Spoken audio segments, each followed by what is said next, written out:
By the end of the first millennium AD, one small group of 9 French crusaders form under the name Knights Templar. Now, the official story is that they were created to protect pilgrims visiting the Holy Land, right? Well, there's 9 of these guys for 9 years. I mean, they're going to protect a lot of pilgrims. Of course, it was a cover story. They went to Jerusalem, and they stayed there for 9 years, and they were searching for something, and it seems they found it, whatever it was. And suddenly things changed very rapidly.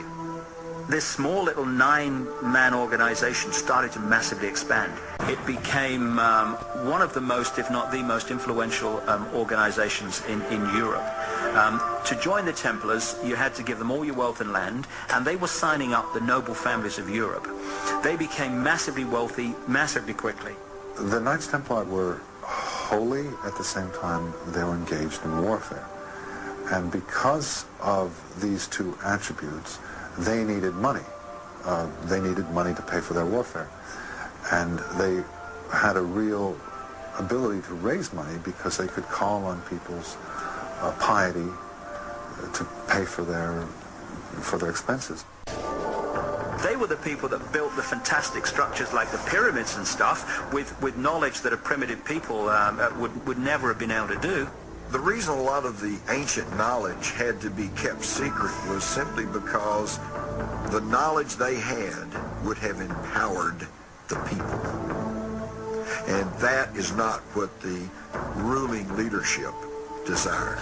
There's some of the most famous people in the world today. You find that their rituals are an absolute mirror of the ones that were carried out in Babylon, in Egypt, and the ancient world in general. It's an unbroken span of manipulation from the far ancient world to the present day. The structure by which the world is controlled by a few people, literally a handful at the very top, is like Russian dolls, one doll inside another, inside another, inside another. I call this web in which they all fit the Illuminati, the illuminated ones, illuminated into knowledge that the rest of us don't get. And that Illuminati has been manipulating for centuries to bring about what is now appearing before our eyes. It all started over 1,000 years ago when a French king conquered the holy city of Jerusalem. This crusade, one of the most massive and sweeping in history, was actually orchestrated by a secret brotherhood, the Priory of Sion, and their military arm, the Knights Templar. But the Templars were created to protect the Holy Land. That was a cover to hide their true goal, according to this myth. Supposedly the invasion was to find an artifact, lost since the time of Christ.